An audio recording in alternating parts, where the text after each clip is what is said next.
આજે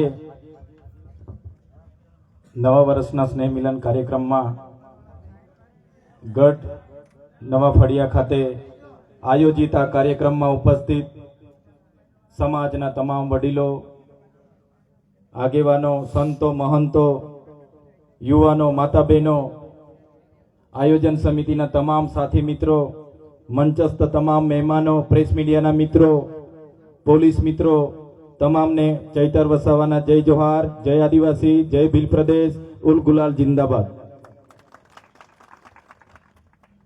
સાથીઓ, હું આવ્યો છું ત્યારથી જ સાંભળું છું જે પણ ભાષણ કરવા માટે આવે છે, જે પણ સ્વાગત કરવા માટે આવે છે, ચૈતરભાઈ સાહેબ, ચૈતર સાહેબ, ચૈતર સાહેબ। મિત્રો, હું તમારા જેવા જ નાના ગામમાંથી આવું છું, નાના પરિવારમાંથી આવું છું અને મારી ઉંમર પણ હજુ 36 વર્ષ છે, એટલે મને સાહેબ નહીં બનાવશો, હું તમારો ભાઈ છું, ભાઈ કહેશો તો પણ મને ચાલશે। તમે મને સાહેબ બનાવશો તો તમારું ને અમારું અંતર વધી જશે, કેમ કે આપણા સમાજના લોકોને હું સારી રીતે ઓળખું છું। સાહેબ કહીને આપણો સમાજ સાહેબથી બહુ ડરે છે ને આપણા વાળા બધા। એ કલેક્ટર સાહેબ હોય, ડીડીઓ સાહેબ હોય, ટીડીઓ સાહેબ હોય, એસપી સાહેબ હોય, પીએસઆઈ સાહેબ હોય કે પીઆઈ સાહેબ હોય, સાહેબ આવે પાછળ એટલે આપણો સમાજ ડરી જાય છે। એટલે મને સાહેબ નહીં બનાવતા, મને તમારો ભાઈ રાખજો, ચાલશે ને? મિત્રો, આદિવાસી એટલે કોણ? અમારા સાથી મિત્ર જગદીશભાઈએ તો કેટલાય ગીતો બનાવ્યા છે, હું સલામ કરું છું। એ પણ આપણા આદિવાસી લોક ગાયિકા ઉર્વીબેન છે, પાયલબેન છે, લોક ગાયક આપણા જગદીશભાઈ છે ને એવા કેટલાય મિત્રો આપણા સમાજના ઘણા ગીતોથી આપણી સંસ્કૃતિ ઉજાગર કરે છે, આપણી સભ્યતા। આદિવાસી કોણ હતો, એનો ઇતિહાસ શું છે, એ આવા કલાકારો ધીરે ધીરેથી આજે ઉજાગર કરી રહ્યા છે। આદિવાસી એ આદિ અનાદિ કાળથી આ ધરતી પર વસનારો એ આદિવાસી સમાજ છે।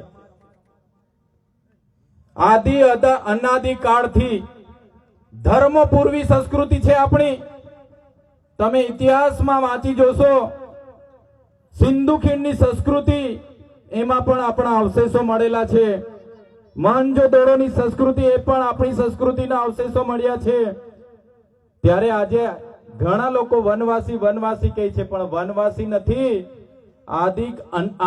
અનાદિ કાળથી વસનારો આદિવાસી એ મૂળ માલિક આ ધરતીનો છે, આ દેશનો છે।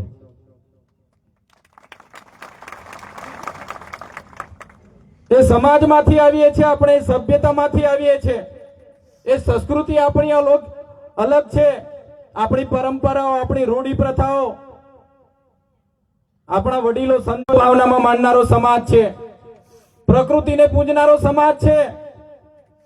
બીજા સમાજ શું કરે છે એની સાથે મારે કોઈ લેવા દેવા નથી, પણ જે આપણી વચ્ચે બુજુર્ગો વડીલો છે એમને, યુવાનોને હું વિનંતી કરું છું, તમારા દાદા લોકોને પૂજજો। આપણે કયા દેવને પૂજતા હતા? આપણે આજે બધું ભૂલી ગયા। આજે સીમાળીઓ દેવ ભૂલી ગયા કે યાદ છે? અમારે ત્યાં હિમારીઓ દેવ કહે છે। હિમારીઓ દેવ ખબર છે ને? વડીલો હિમ પર જે દેવ આવે એ તો ખબર છે ને બધાને? એ હિમારીઓ દેવ પહેલો વરસાદ થાય એટલે લીલીચારીનો દેવ થાય, ગમણનો દેવ થાય। અન પાકે વિસ્તારમાં કોઈ અજાણ્યો માણસ આવી જાય, આપણે પહેલા એને બેસાડીએ છીએ, પાણી પીવડાવીએ છીએ, ચા પીવડાવીએ છીએ, જમવાનું પૂછીએ છીએ અને પછી કામ પૂછીએ છીએ। સાચી વાત છે કે ખોટી વાત છે?